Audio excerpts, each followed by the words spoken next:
सारे लोग कहते हैं या रसूल अल्लाह, उन्ना लिबासुल लकुम व अंतुम लिबासुल लहुन्ना। तुम्हारी औरतें तुम्हारा लिबास है और तुम उनका लिबास हो। अपनी औरतों का लिबास हो। मतलब क्या है? कपड़े बना के देने, बुर्का पहना के रखना है। तवज्जो करना मेरी बात। अंदाज़े बयां मेरा बहुत शौक नहीं है, शायद कि उतर जाए तेरे दिल में मेरी बात। आज समाज में सबसे ज्यादा तलाकों के रपड़े हैं, तलाक के झगड़े। हमें मालूम है भाई, फोन आते हैं, कोई कहता हजरत दामाद बुला के नहीं लेके जा रहा है, कोई ताबीज दे दो, कोई कहता 2 साल से बेटी घर पे बैठी है, कोई कहता है घर पे आने नहीं दे रहे, बरसों हो गए बेटी का चेहरा नहीं देखा। ये हमारा समाज है। मेहरबानी करो, कुरान फरमाता हुन्ना लिबासुल लकुम व अंतुम लिबासुल लहुन्ना। तुम अपनी औरतों का लिबास हो, तुम्हारी औरतें तुम्हारा लिबास है। इसका मतलब समझिए, घर में जरा सी अनबन हुई, जरा सी अनबन हुई, लड़का घर से निकला, 4 दोस्तों को पकड़ा, पकड़ के बैठा के कहता यार मैं अपनी बीवी से तंग आ गया। घर से निकल के कहता अपने यारों से, कहता यार मैं बीवी से तंग आ गया हूं। क्यों? कहा बस बता नहीं सकता, बहुत परेशान हूं। ये मालूम है किससे कहता जाकर के?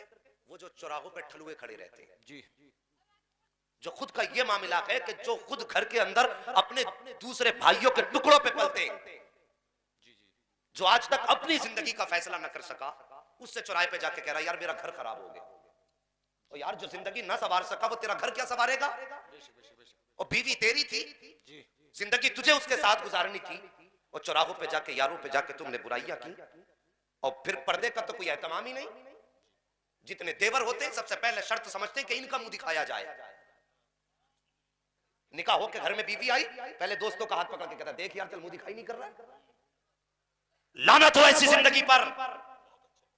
बीवी तेरी थी, तमाशा तूने बनाया, और डायरेक्ट इनडायरेक्ट सारा मामला तूने जाके चौराहे पे कहा मेरी बीवी से जिंदगी में कोई बन नहीं पा रही है, लाके समझा दे। वो आया घर में आके कहता है भाभी भैया ने शिकायत की है, जरा ऐसा न करो जिससे भैया को तकलीफ हो। खुदा की कसम जैसी बीवी ये बात सुनती है उसका कलेजा टुकड़े टुकड़े होने लगता है। वो सोचती है मैंने बाप छोड़ा इसके लिए, मैंने भाइयों को छोड़ा इसके लिए, मैंने बहनों को छोड़ा इसके लिए, जिन गलियों में पली थी वो गलियां छोड़ी इसके लिए। यार अगर अपने दरवाजे पे 4 दिन जानवर पाल लो, उसको हाथ से चारा खिलाओ तो जानवर से प्यार हो जाया करता है। फिर बाप तो बेटी को 18 साल तक सीने से लगा के पालता है। अगर पालने के बाद तुम कुर्बानी के लिए जानवर को लेकर के जाओ तो मालिक कहता है साहब मेरे सामने ज़िबा मत करना, इसको मैंने 1 साल तक अपने खूंटे से रख के पाला है। अगर किसी जानवर को काटा जाता है तो पालने वाला आंखें बंद कर लेता है। यार जिस बेटी को बाप ने 18 साल सीने से लगा के पाला, जब तू उसको अपने घर के अंदर लेकर के आया है तो सोच कितना बड़ा पत्थर बेटी ने सर पे रखा होगा, सीने पे रखा होगा। बाप के रिश्ते तोड़े तेरे लिए, भाई का रिश्ता छोड़ा तेरे लिए, सहेलियां छोड़ी तेरे लिए, अपने रिश्तेदार छोड़े तेरे लिए, सब कुछ छोड़कर तेरे दरवाजे पे आई है, सब कुछ तुझे अपना माना है, और सारे रिश्ते आकर के तेरे दामन से वाबस्ता इसलिए कर लिए कि वो जानती है जब जिंदगी गुजरेगी तो तेरे दामन में गुजरेगी, अगर बहारें आएंगी तो तेरे आंगन में आएगी। और यार जरा सी खता क्या हो गई, तूने उस बीवी के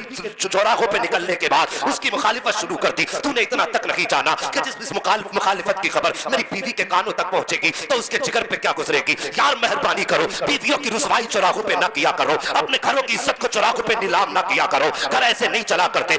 तुझे बता दूं घर कैसे चला करते हैं। अल्लाह अकबर, मेरे नबी करीम सल्लल्लाहु तआला अलैहि वसल्लम की जिंदगी देखो। अल्लाह अकबर, तुम कितने भी शान वाले हो जाओ, मुस्तफा से बड़े शान वाले नहीं हो सकते हो। तुम जितनी भी अजमत वाले हो जाओ, मेरे नबी से बड़ी अजमत तुम्हारी नहीं हो सकती है। आओ बीवियों से रिश्ते कैसे निभाए जाते हैं, अपने नबी की सीरत उठा के देखो प्यारे। किसी की बेटी पर तमाचा चला देना आसान है, किसी की बेटी को लाठी डंडों से मारना आसान है, उसे कान पकड़ के घर से निकालना आसान है। ये बात तब पता चलेगी जिस दिन कोई तेरा दामाद तेरी बेटी का कान पकड़ के घर से निकालेगा, तेरी बेटी को लाठी डंडों से मारा जाएगा, तब तुझे पता चलेगा बेटी का दर्द क्या हुआ करता है। अगर तुम कयामत में मुस्तफा को मुंह दिखाना चाहते हो तो मेहरबानी करो अपनी बीवियों के साथ अच्छा बर्ताव करो। आज एक मैसेज मेरे मोबाइल पर आया, एक खातून ने लिखा था कि मेरे शोहर जो है मुझसे कहते तू मेरे पैर की जूती है, पैर की जूती बन के रहेगी, मैं अपनी माँ को नहीं छोड़ सकता हूँ, मेरी माँ के कदमों के नीचे जन्नत है, बता तेरे पास क्या मिलेगा। तो मैं कहता हूँ जाहिलो गवारो, जो ऐसी सोच रखा रखा करते हो। आओ नबी का फरमान सुनो, मदीने वाले बिस्तर मर्ज पे आराम फरमा है। अल्लाह अकबर, मौत की कुर्बतों का वक्त है, करवटें बदल रहे हैं। उस वक्त मेरे नबी ने फरमाया था, ए दुनिया वालों सुन लो,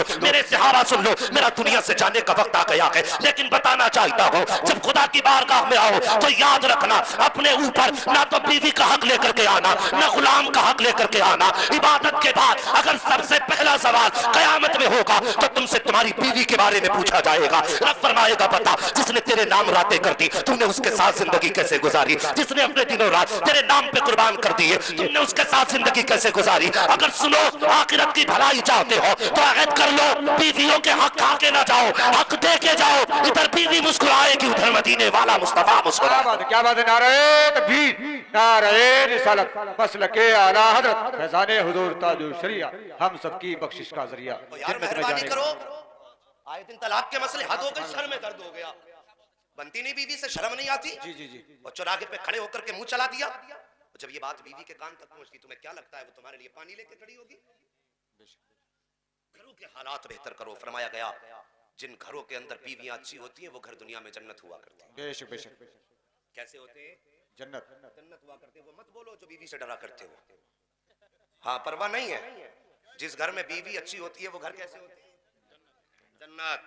घरों के हालात बेहतर करो, मेहरबानी करो, बीवियों के साथ अच्छा बर्ताओ। मेरे नबी की जिंदगी देखो।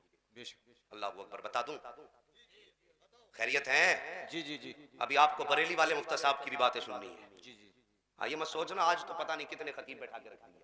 जी जी जी। हाँ, बस तवज्जो कीजिए, मेरे नबी की जिंदगी देखिए प्यारे, आका करीम की जिंदगी देखो, हमारे घरों के हालात। एक दिन ना मेरे नबी हजरत आयशा सिद्दीक़ा रज़ी अल्लाह ताला अन्हा, बात चलने लगी। बात ही बात में, और इस रिवायत को बयान किया गया, मेरे नबी बिस्तर पे लेटे हुए थे। कहाँ लेटे हुए थे?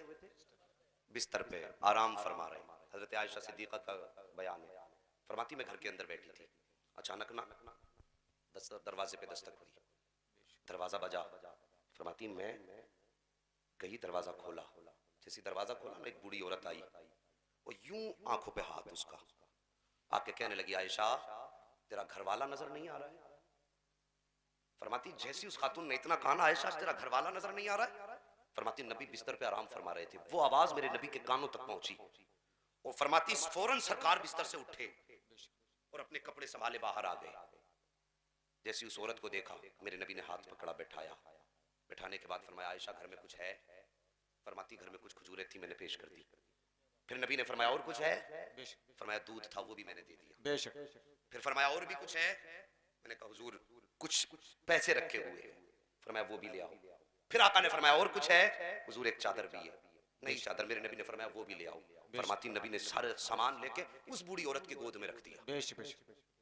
बहुत तवज्जो से मेरी बात सुनना, उस बूढ़ी औरत की गोद में रख दिया। फरमाती जब वो जाने लगी ना, मेरे नबी प्यार से बात करते जाते, पीछे पीछे चलते जाते। फरमाते खातून गई, नबी गए, बिस्तर पे लेटे, और आका करीम ने यूं दोनों हाथ अपनी आंखों पे रखे। फरमाती हजरत आयशा मैं सहन में थी, नबी कमरे के अंदर थे, और सरकार जब रोए ना हिचकी भर के, मुझे आका करीम के रोने की आवाज बाहर आ गई। मेरे दिल में ख्याल आया कि वो पता नहीं क्या बात है, लेकिन उस वक्त फरमाती मैं पहले सोच रही थी नबी से पूछूंगी कि ये खातून कौन है जिसके लिए नबी ने इतना सब कुछ दे दिया। अल्लाह अकबर। फरमाती मैं बाहर बैठी थी, नबी के अंदर से रोने की आवाज आई। आयशा सिद्दीक़ा फरमाती मैं बर्दाश्त न कर सकी। फरमाती मैंने छलांग लगाई, नबी के बिस्तर पे पहुंची, और फरमाती जब मैंने जाकर नबी के दोनों हाथ चेहरे से हटाए ना, आका करीम का चेहरा पूरा आंसुओं से तर हो चुका था। सरकार बड़े दर्द के साथ रो रहे थे। मैंने जैसे जाके नबी के हाथ उठाए और अपनी गोद में मुस्तफा का सर रखा, और रखने के बाद कहा था, ए महबूब बता तो सही किस बात ने रुला दिया है, बता तो सही रोने की वजह क्या है? अल्लाह अकबर। आयशा सिद्दीक़ा फरमाती है, मेरे नबी फरमाते हैं, आयशा तुम भी पूछना चाहती थी ना ये खातून कौन है? अल्लाह अकबर। आप फरमाती मैं चुप हो गई हूँ। उसके बाद आका फरमाते हैं, आयशा ये जो बूढ़ी आई थी ये कोई और औरत न थी, बल्कि ये मेरी खदीजतुल कुबरा की सहेली थी। आज मैंने इसको देखा है तो मुझे खदीजा की याद आ गई है। आज जब ये वापस गई है तो मुझे खदीजा की याद ने रुला दिया है। अल्लाह अकबर। इतना हजरत आयशा सिद्दीक़ा सुनती है, कहती आका आज भी आपको अपनी बीवी की याद आती है? मेरे नबी ने फरमाया था, हाँ आयशा क्यों याद ना आए, मुझे आज भी खदीजा का वो दिन याद है कि तुम मेरे निकाह में तब आई हो, जब इस्लाम फल फूल गया था। तुमने मेरे चौखट कट कर तब कदम रखा है जब हर नेमत हमारे दरवाजे पे आके खड़ी हो गई थी, लेकिन खदीजा वो है इसने उस वक्त मेरे लिए दरवाजा खोला था जब सारे जमाने ने मोहम्मद के लिए दरवाजा बंद कर दिया था। उस वक्त खदीजा ने मेरा साथ दिया था जब सारे जमाने ने साथ छोड़ दिया था। अल्लाह अकबर। इतना कहने के बाद मेरे नबी की आंखें बरसने लग जाती है। फरमाते हैं आयशा तुम्हें क्या बताऊं, एक दिन जब मैं घर से बाप घर के अंदर आया, जैसी मैं चला हूं दरवाजे पर पहुंचा नहीं था, इतने में अचानक में जैसी दरवाजे पे पहुंचा, फरमाते आयशा मैंने अभी दरवाजे पे दस्तक भी नहीं दी थी, मैंने कभी खांसी भी नहीं की थी, जैसी कदम रखा है कदम बाद में दरवाजे पे पहुंचा, दरवाजा पहले खुल गया था। जैसी दरवाजा खुला मैंने जाके कहा था खदीजा जरा सच तो बता, आज इतने दिन हो गए तेरे साथ रहते रहते, इतना वक्त गुजर गया तेरे साथ रहते रहते, लेकिन बता तो सकी कभी दरवाजे पे आकर के आवाज देने की जरूरत नहीं पड़ी है, कभी दरवाजे पे आने के बाद दरवाजा बजाने की जरूरत नहीं पड़ी है। ए खदीजा बता तो सकी दरवाजा कैसे खोल देती हो? फरमाते हैं आयशा सुनो, उस वक्त खदीजा ने कहा था या रसूल अल्लाह आप जैसी गली में मोड़ मुड़ा करते हैं, पहले चौराहे पे होते हैं, आका आप दरवाजे पे बाद में आते हो, नबूवत की खुशबू घर में पहले आ जाया। क्या बात है, नारे तकबीर, नारे रिसालत, मसलके आला हजरत फैजाने हुजूर ताजुल शरिया मुफ्ती हम्माद मियां साहिब किबला। यार बीवी देखो, अभी शौहर दूसरे चौराहे पे है, खुशबू ने बता दिया, फरमाती दरवाजे पे आप बाद में आते हो या रसूल अल्लाह, खुशबू पहले आ जाती है, और मैं तो खुशबू सूंघ के पहचान लेती हूँ मेरा माही आ गया, मेरा महबूब आ गया।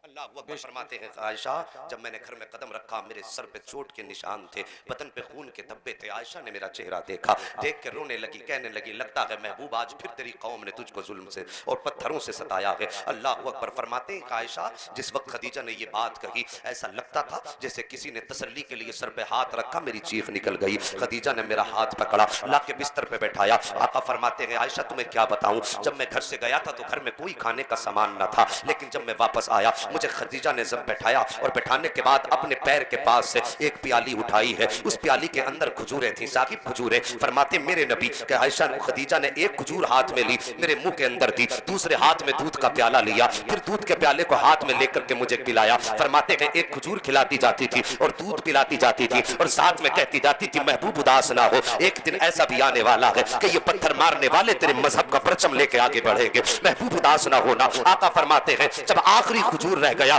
मैंने हाथ पकड़ा खदीजा का, जरा तवज्जो से सुनना ये आखिरी जुमला। आका फरमाते हैं कि जब आखिरी खजूर रह गया मैंने खदीजा का हाथ पकड़ा और मैंने कहा खदीजा मैंने तो खा लिया है, लेकिन सच बता तूने भी खाया है कि नहीं खाया है, तू बता तूने कुछ खाया है कि नहीं खाया है। और जवानों तुमसे बात कहना चाहता हूँ, यहीं पर ठहर के कुछ अर्ज करना चाहता हूँ। आज हम चौराहों पे जाते हैं, हमारा मूड फ्रेश होता है, यारों में बैठ के ठट्टे लगाते हैं, हमारा मूड अच्छा होता है, लेकिन जैसी घर में कदम रखा बीवी का चेहरा देखा, चेहरे पे 12 बज जाया करते हैं, ऐसा लगता है किसी का जूता खा के आया है। जैसी बीवी पूछती है खाना के नहीं खाना है, खाना लगा दिया गया है, तेवर चढ़ा के बैठ जाता है, सीधे मुंह बात करने के लिए तैयार तक नहीं है। यार जरा रहम किया कर, वो तेरी जीवन साथी है, उसने खाना लगाया, तूने एक बार भी उससे नहीं पूछा तूने खाया कि नहीं खाया, तूने जानवरों की तरह रखा देखा, खाया पेट भरा बाहर निकल जाता है, यार तूने उससे क्यों नहीं पूछा, वो भी तो सुबह से तेरा रास्ता तक रही थी, वो भी तो सोच रही थी शाम को शोहर आएगा तो उसके साथ बैठ के खाना खाऊंगी, जब वो आएगा तो उसके साथ बैठ के खाना खाना है, तूने अपना पेट भर दिया। यार तू तो यारों के साथ चाय पी के आया है, दोस्तों की महफिल में नाश्ते करके आया है, लेकिन इससे पूछ सुबह जब तू घर से गया था तेरे कपड़े कहीं पड़े थे, बर्तन कहीं छोड़ के गया था, तेरे घर का बिस्तर बिगड़ा हुआ था, तेरे घर में कूड़ा पड़ा था, लेकिन जब तू शाम को आया है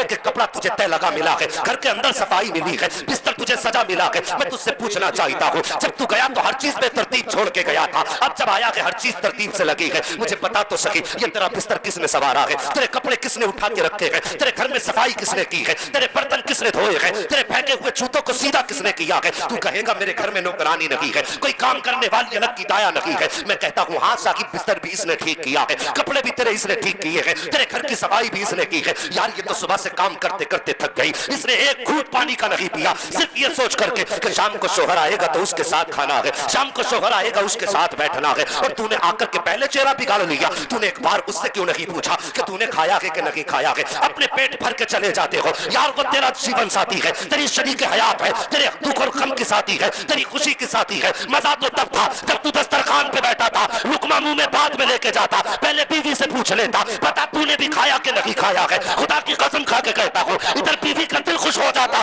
उधर करम मदीने वाले गुंबद खजरा के आका का। नारे तकबीर, नारे रिसालत, मसलके आला हजरत हमारे नबी की शान मुफ्ती हम्माद मियां साहिब किबला।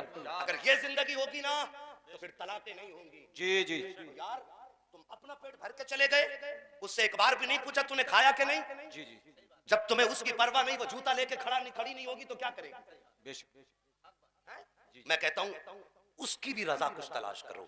खाने से पहले उससे पूछ तूने खाया कि नहीं। अगर वो चुप है तो हाथ पकड़ के बैठा, मैं खाना बाद में खाऊंगा, पहले तू खा। जी जी जी और यार इतनी सी बात कह दो, बस इतना औरत का दिल रख लो, फिर चाहो उसे पैर की जूती बनाओ, चाहो फिर उसे जमीन पे जैसा चाहो वैसा चलाओ, और तुझसे पूरी जिंदगी उफ नहीं करेगी। मगर शर्त पहले उसका भी तो दिल जीतना जानो। जब मन में आया तब कूट लिया, जब मन में आया तब पीट लिया, बाहर ऐसे निकला कपड़े झाड़ के जैसे इससे बढ़िया कोई है ही नहीं। औरत को मारना जवान कोई कमाल नहीं है, अगर वो पिट रही है ना कमजोर नहीं है, ये याद रखना।